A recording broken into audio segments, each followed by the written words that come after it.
क्या आप middle class से हैं? अगर हाँ तो शायद आप रोज के खर्चों से परेशान हैं। अपनी सैलरी को दिनों तक स्ट्रेच करने की कोशिश करते हैं और हर महीने के एंड पे ये सोचते हैं कि कब सब कुछ सुधरेगा। यही वो सवाल है जो कि हर मिडिल क्लास पाकिस्तानी के घर में होता है। इस वीडियो में हम पाकिस्तानी मिडिल क्लास फैमिलीज की सबसे बेसिक प्रॉब्लम्स को डिस्कस करेंगे। हम फैक्ट्स के साथ देखेंगे कि उनका असली इशू क्या है, पैसे की कमी, सिस्टम की खराबी या फिर माइंडसेट का मसला। ये जो दरमियान वाले मिडिल क्लास है ना, सही बेड़ा गर्क इनका होता है। हमारे यहाँ काबिल रहम और काबिल नफरत भी दो ही तबकात हैं। अमीर काबिल नफरत है क्योंकि इसके पास बहुत ज्यादा पैसा है, और गरीब काबिल रहम है क्योंकि इसके पास पैसा नहीं। दरमियान में जो सैंडविच बनता है वो बेचारा मिडिल क्लास है।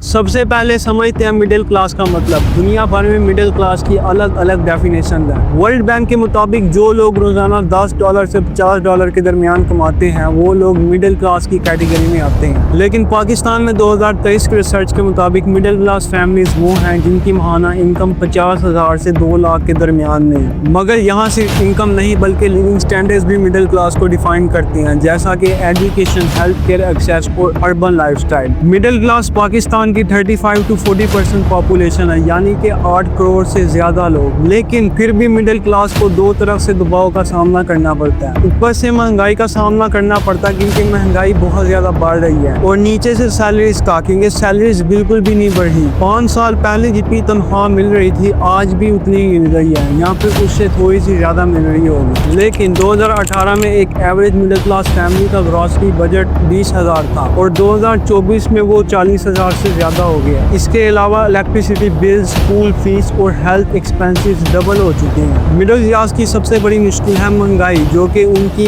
इनकम की ग्रोथ से बहुत ज्यादा तेजी से बढ़ रही है। पाकिस्तान ब्यूरो ऑफ स्टैटिस्टिक्स के मुताबिक 2018 से 2024 के दरमियान कंज्यूमर प्राइसेस 80% से ज्यादा बढ़ चुकी हैं। इस दौरान मिडिल क्लास की एवरेज सैलरी सिर्फ 25 to 30% बढ़ी है। इसका मतलब ये है कि हर साल मिडिल क्लास की परचेजिंग पावर कम होती जा रही है। इसलिए एक मिडिल क्लास फादर का सोचें जो कि प्राइवेट जॉब कर रहा है और उसकी सैलरी सिर्फ और सिर्फ 50,000 रुपए है। पहले इससे उसका घर चल जाता था, स्कूल फीस, राशन सब कुछ कवर हो जाता था। अब यही पैसे सिर्फ पेट्रोल और किचन की जरूरियात में खत्म हो जाते हैं। इसके अलावा मिडिल क्लास का एक ख्वाब होता है कि वो अपने बच्चों को अच्छी एजुकेशन दें, लेकिन प्राइवेट स्कूल्स की फीस हर साल 10 से 15% बढ़ रही है, लेकिन लोगों की सैलरी बिल्कुल भी नहीं बढ़ रही। कराची के एक अच्छे प्राइवेट स्कूल की 2024 में एवरेज फीस 12,000 से 25,000 रुपए पर बच्चा थी। अगर 2 बच्चे हैं तो ये बजट का आधा हिस्सा ले लेती हैं। पब्लिक स्कूल्स की हालत खराब है, इस वजह से मिडिल क्लास को प्राइवेट स्कूल का इंतखाब करना पड़ता है। मिडिल क्लास फैमिलीज को सबसे ज्यादा फाइनेंशियल शॉक मेडिकल इमरजेंसी से लगता है, क्योंकि पाकिस्तान में ज्यादातर हॉस्पिटल्स प्राइवेट हैं, क्योंकि एक शहर में ज्यादा से ज्यादा 3 गवर्नमेंट हॉस्पिटल्स होते हैं, और प्राइवेट हॉस्पिटल्स में एक सर्जरी का खर्चा 2 से 3 लाख के दरमियान तक हो सकता है, जो कि एक मिडिल क्लास की सेविंग्स को एक दिन में जीरो कर देता है। मिडिल क्लास का सबसे बड़ा ख्वाब होता है कि वो अच्छा सा अपना कोई घर बनाए, लेकिन प्रॉपर्टी प्राइसेस बहुत ज्यादा तेजी से बढ़ चुकी हैं। इस वजह से मिडिल क्लास के लिए अपना घर बनाना बहुत ज्यादा मुश्किल होता जा रहा है। 2015 में कराची और लाहौर के सब अर्बन एरियाज में 120 स्क्वायर यार्ड का प्लॉट 15 लाख से 20 लाख के दरमियान मिल जाता था, लेकिन 2024 में यही प्लॉट 50 से 60 लाख से कम नहीं मिल रहा। इसके अलावा मिडिल क्लास के साथ अनफेयर बात यह है कि हर महीने उनकी सैलरी से टैक्स डिडक्ट हो जाता है, जबकि एलीट्स और big businessman loop holes use करके टैक्स नहीं देते। FBR के डाटा के मुताबिक पाकिस्तान में टोटल इनकम टैक्स का 60% जो है वो मिडिल क्लास सैलरी पर्सन से लिया जाता है। इसी तरह मिडिल क्लास की वर्किंग वुमन को भी डबल स्ट्रगल करनी होती है, घर चलाना भी और बाहर जॉब कर फाइनेंशियल सपोर्ट भी देना, और ये सब कंजर्वेटिव सोसाइटीज में जेंडर बायस और हरासमेंट का सामना करके करना होता है। हम मिडिल क्लास की सबसे बड़ी ट्रेजेडी ये है कि हम मिडिल क्लास इलेक्शन में सबसे ज्यादा वोट देते हैं, लेकिन कोई भी पॉलिटिकल पार्टी हमारे इश्यूज पर काम नहीं करती, और ना ही कोई ऐसा सिस्टम बनाते जो कि मिडिल क्लास को अपलिफ्ट करे। मिडिल क्लास को हर दिन स्टेटस मेंटेन करने का भी बोझ होता है। अपने दोस्तों रिश्तेदारों के सामने इज्जत बचानी है, अच्छा फोन, अच्छे कपड़े लेने हैं, जो उनकी सैलरी को और ज्यादा स्ट्रेच करता है। मेंटल हेल्थ का इशू भी मिडिल क्लास में सबसे ज्यादा कॉमन है, डिप्रेशन, एंजाइटी, स्ट्रेस। लेकिन इन सब मुश्किलात से निकलने के सोल्यूशन भी है। हमें चाहिए कि हम पर्सनल फाइनेंस का इल्म लें,